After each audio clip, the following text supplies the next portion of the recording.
మీనాని చూస్తూ అలా ఉండిపోతాడు బాలు. అలా ఉండిపోయిన బాలుని ఏంటి అలా చూస్తున్నావు, అటు తిరుగు అని చెప్పేసి ఉంటుంది మీనా. సరే అని బాలు ఏమీ మాట్లాడకుండా అటు పక్కకి తిరిగేస్తాడు. అలా అటు పక్కకి తిరిగేసిన బాలుకి ఏం మాట్లాడాలో అసలు ఎందుకు వచ్చాడో కూడా అర్థం కాదు. ఏంటి ఇలా వచ్చావు అంటే అది ఎందుకు వచ్చాను అన్నట్టు కొంచెం తడబడుతూ ఉంటాడు.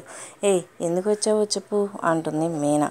బాలు అయితే మాత్రం ఇక ఏమీ మాట్లాడకుండా ఊరుకుండిపోతాడు.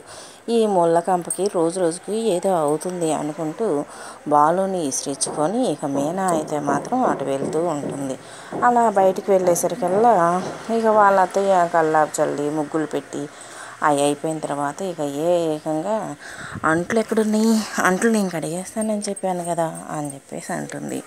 అంట్ల నీకెందుకమ్మా, పనమ్మాయి ఉందిగా, తను వచ్చి చేస్తుందిలే అంటుంది ప్రభావాల అత్తగారు. లేదులే అత్తయ్య గారు, నేను చేస్తాను, మన ఇంటి పైన మనం చేసుకుంటే తప్పే ఉంది అని చెప్పేసి అంటూ దొంగ పలుకులన్నీ పలుకుతూ ఉంటుంది.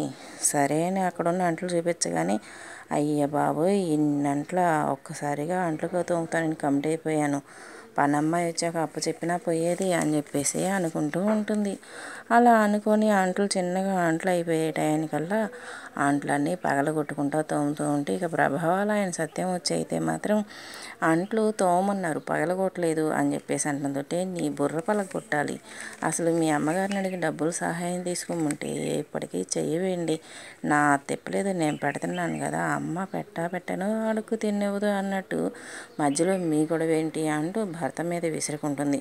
ఈలోగా వాళ్ళ అమ్మ రాగానే అమ్మతో చెప్పేయమంటావా అంటూ సైగ చేస్తూ ఉంటే వద్దు వద్దు అని మళ్ళీ బతిమలాడుకుంటుంది. ఇక సరే అని చెప్పేసి సత్యమును వాళ్ళ అమ్మగారు సైలెంట్గా ఊరుకుంటారు. మీ ఆవిడని చూస్తుంటే నాకు రోజు రోజుకి కొత్త ఒక వింతగా ఉందిరా అని చెప్పేసి అంటుంది ప్రభావాల అత్తయ్య గారు. ఇంట్లో అయిపోగానే ఇక ప్రభా కూతురు వచ్చి అయితే మాత్రం అమ్మ వంట చేయాలంట, గ్యాస్ అయిపోయిందంటమ్మా, కట్ల పొయ్యి మీదే వంట చేయాలంట అంటంతో అయ్య బాబు ఇప్పుడు కట్ల పొయ్యి మీద వంట చేయటమా అంటూ పోయి కూర్చొని ఇక కుయ్యో మర్రో అంటూ వంట చేస్తూ ఉంటుంది. ఈలోగా మీనా వచ్చి అయ్యయ్యో అత్తయ్య గారు, మీకు గ్యాస్ మీద తప్పితే కట్ల పొయ్యి మీద వంట చేయటం రాదు కదా, నేను చేస్తాను లేకండి అంటుంది. మనం పుట్టిన కాడి నుంచి ఈ గ్యాస్ స్టవ్లు ఇవన్నీ ఉన్నాయా ఏమిటి, కట్ల పొయ్యి మీదే కదా వండుకొని తింటున్నాము, ఇవాళ కొత్తగా నేర్చుకునేదే ఉంది, అయినా కట్ల పొయ్యి మీద చేసిన వంట తింటే చాలా రుచిగా ఉంటుంది, అందులోనూ ఆరోగ్యానికి చాలా మంచిది. ఈ వయసులో అత్తయ్య గారికి ఆరోగ్యకరమైన భోజనం పెట్టడం అంటే చాలా సంతోషంగా ఉంది. ఇంకా నాకు నువ్వు ఊరుకో, నువ్వు వద్దులే మీనా, నేను చేస్తానులే అని చెప్పేసి అంటుంది మీనాని.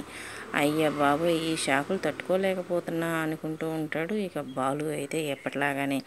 అదేవిధంగా ఇక చిన్న కొడుకు ఏం చేస్తున్నాడు రవి అని చెప్పేసి ఆలోచిస్తూ ఉంటుంది. వాడికి ఒకసారి ఫోన్ చేద్దామని చెప్పేసి ఫోన్ చేశారు కదా, రవి మాత్రం మీనా వాళ్ళ అమ్మ వాళ్ళ ఇంటికి వెళ్ళిపోతాడు.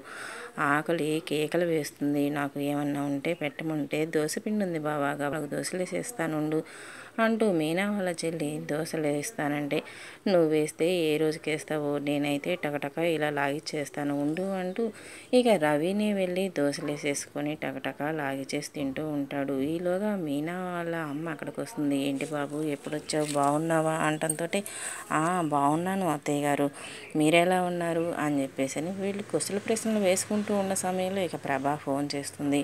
ఏంట్రా ఎక్కడున్నావు, ఏం చేస్తున్నావు, తిన్నావా లేదా టయానికి అంటే ఇవాళ హోటల్కి వెళ్ళలేదమ్మా, ఇవాళ సెలవు హోటల్కి, అందుకని నేను అత్తయ్య వాళ్ళ ఇంటికి వచ్చాను భోజనం చేయడానికి అని చెప్పేసి అంటాడు. అదేంట్రా ఏదో ఒకటి రెస్టారెంట్కి వెళ్ళక మళ్ళీ వాళ్ళ ఇంటికి ఎందుకు వెళ్ళావు అని చెప్పేసి అంటుంది. పర్వాలేదమ్మా, మన అత్తయ్య గారి ఇల్లే కదా, భయపడాల్సిన పనే ఉంది ఇందులో, నేనైనా పరాయి వాళ్ళ ఇంటికి ఏమన్నా వచ్చానా, అత్తయ్య వాళ్ళ ఇంటికే కదా వచ్చాను అని చెప్పేసి రవి సర్ది చెప్తూ ఉంటాడు. ప్రభ అయితే మాత్రం మనసులో ఇలా అనుకుంటూ ఉంటుంది, అనవసరంగా ఒక బికారి దాన్ని తీసుకొచ్చి నెత్తిన పెట్టుకున్నాను, ఇప్పుడు ఇంకొక దరిద్రాన్ని తీసుకొచ్చుకొని ఎక్కడ నెత్తిన పెట్టుకుంటా నేను, నా తిప్పలు నాయి, మీకు ఎక్కడ అర్థమవుతుంది నా బాధ అని చెప్పి మనసులోనే తిట్టుకుంటూ ఉంటుంది. సరేలే అక్కడ ఎక్కువసేపు వండుకు వెళ్ళు తొందరగా అని చెప్పేసి అంటుందంటే సరేనమ్మా అంటాడు ఇక రవి. అలా అంటంతో అంతలోకి లోపలికి వెళ్ళి దోశలు తిన్నావా బావా, కడుపు నిండిందా అని మరదలు కుశల ప్రశ్నలు వేస్తూ ఉంటే అదే టయానికి మినిస్టర్ కూతురు ఫోన్ చేస్తుంది. ఎక్కడున్నావు షెఫ్, హోటల్లో లేవా ఇవాళ నువ్వు అని చెప్పేసి అంటే ఇవాళ నాకు సెలవు అందుకే నేను రాలేదు అని చెప్తాడు రవి. అదేంటి ఎవరు బావా అంటుంది ఇంతలోకే మీనా వాళ్ళ చెల్లెలు. నా ఫ్రెండు అంటూ బయటకు వచ్చి మాట్లాడతాడు. ఇక రవి ఏంటి విషయం అని చెప్పేసి అంటే నాకు చాలా ఆకలిగా ఉంది అందుకనే ఫోన్ చేశాను అని చెప్తుంది. అయ్యయ్యో ఇవాళ సెలవు నేను రావడానికి కుదరదు అంటే అట్లా అయితే నేను పస్తుండాల్సి వచ్చింది. ఎట్లా అన్నా సరే మీరు వచ్చి నాకు టిఫిన్ చేసి పంపించాల్సిందే అని చెప్పేసి ఆర్డర్ వేసేస్తుంది. అయినా నీతో మాట్లాడినమ్మా ఎవరు, ఎక్కడున్నారు మీరు, మా అత్తయ్య వాళ్ళ ఇంట్లో అని చెప్పేసి అంటాడు. అత్తయ్య అత్తయ్య అంటే అదే మా అన్నయ్య వాళ్ళ అత్తయ్య అని చెప్పేసి అంటుంది. మరి నీతో మాట్లాడిన అమ్మాయి ఎవరు అని చెప్పేసి అంటే మా వదిన వాళ్ళ చెల్లెలు అని చెప్తాడు. అవునా, అయినా కూడా ఆ అమ్మాయి ఏంటి అతనితో అంత క్లోజ్గా ఉంది అని చెప్పేసి లోపటే కొనుక్కుంటూ ఉంటుంది. సరేలే నాకు టిఫిన్ పంపిస్తున్నావా లేదా అని చెప్పి అడిగితే సరే చూస్తాను అని చెప్పేసి అంటాడు రవి. అట్లా అనేసరికల్లా ఏరా ఇంతకీ మనోజ్కి పెళ్లి కుదిరిందన్నావు కదా, ఎంతవరకు వచ్చినాయి పెళ్లి పనులు, పెళ్లి ఖర్చులకైనా ఏమన్నా డబ్బులు ఇచ్చారా వాళ్ళు అని అడుగుతుంది సత్యం వాళ్ళ అమ్మగారు. అడగగానే లేదమ్మా అసలు వాళ్ళ నాన్న పెళ్ళికే వచ్చేటట్లేడు, పెళ్ళికే ఒప్పుకోలేదు అని చెప్పేసి మధ్యలో ఇక వాళ్ళు మాట్లాడుకుంటూ ఉంటే మధ్యలో ప్రభా వచ్చేస్తుంది. నేను డబ్బులు అడుగుదాం అనుకుంటే వాళ్ళే టాపిక్ తీసుకొచ్చారు. అమ్మయ్య ఎలాగలా నేను ఈ డబ్బులు ఇప్పుడు వసూలు చేసుకుంటే చాలా బెటర్, తొందరగా ఊరెళ్ళిపోవచ్చు అని చెప్పేసి లోపలే ఉత్సాహపడిపోతూ ఉంటుంది ప్రభ. అది అత్తయ్య గారు వాళ్ళ నాన్నగారు రోహిణి వయసు అంత ఉన్న అమ్మాయిని పెళ్లి చేసుకున్నారంట, అందుకే రోహిణికి వాళ్ళ నాన్నతో మాట్లాడటం ఇష్టం లేదంట. రోహిణి చాలా పద్ధతి గల అమ్మాయి, చాలా తెలివి గల అమ్మాయి, మన మనోజ్కి అన్ని విధాలా తగిన అమ్మాయి అత్తయ్య గారు, అందుకే ఈ పెళ్లి ప్రయత్నాలు ఇంత హడావుడిగా చేస్తున్నాం అని చెప్పేసి అంటుంది. అని ఇక భర్తని సైగ చేస్తుంది, డబ్బులు అడగండి మీ అమ్మగారిని అని చెప్పేసి అని. పోనీ నేను ఏమన్నా ఒక 10 లక్షలు అని చెప్పేసి అంటే వద్దు అలాంటి పనులు ఏమి వద్దమ్మా అంటాడు సత్యం.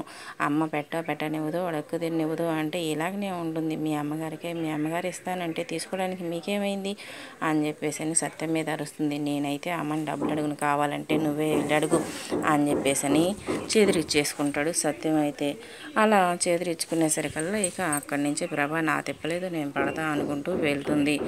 అక్బర్ సభలో బీర్బల్కు వ్యతిరేకంగా ఎప్పుడూ ఒక వర్గం ఉండేది. అతనికి ఏ పరీక్షలు పెడదామా, ఎప్పుడెప్పుడు రాజు ముందు తెలివి తక్కువ వాడిగా నిరూపిద్దామా అని ఆ వర్గం ఎదురు చూస్తూ ఉండేది. ఒకసారి వాళ్ళంతా కలిసి కొన్ని కష్టమైన ప్రశ్నలు తయారు చేసుకున్నారు. రాజు ఒకరోజు బీర్బల్ అంతా చతురత ఉన్న వ్యక్తిని తన జీవితంలో చూడలేదని సభలో అన్నాడు. వెంటనే బీర్బల్ అంటే పడని వాళ్ళల్లో ఒక వ్యక్తి లేచి, మీరు అంటున్నదే నిజమైతే మా దగ్గర కొన్ని ప్రశ్నలు ఉన్నాయి, వాటికి బీర్బల్ సమాధానం చెప్తే అది నిజమేనని మేమంతా కూడా నమ్ముతాం అని అంటాడు. అవునా, అయితే అడగండి అని అన్నాడు అక్బర్ బీర్బల్ వైపు చూస్తూ. మా మొదటి ప్రశ్న, ఆకాశంలో మొత్తం ఎన్ని నక్షత్రాలు ఉన్నాయి? రెండోది, భూమికి ఖచ్చితంగా మధ్య బిందువు ఎక్కడ ఉంటుంది? 3, నిజానికి నిజంలా కనిపించే అబద్ధానికి తేడా ఏంటి? 4, భూమి మీద ఆడవాళ్ళు ఎంతమంది, మగవాళ్ళు ఎంతమంది ఉన్నారు అని అడిగాడు.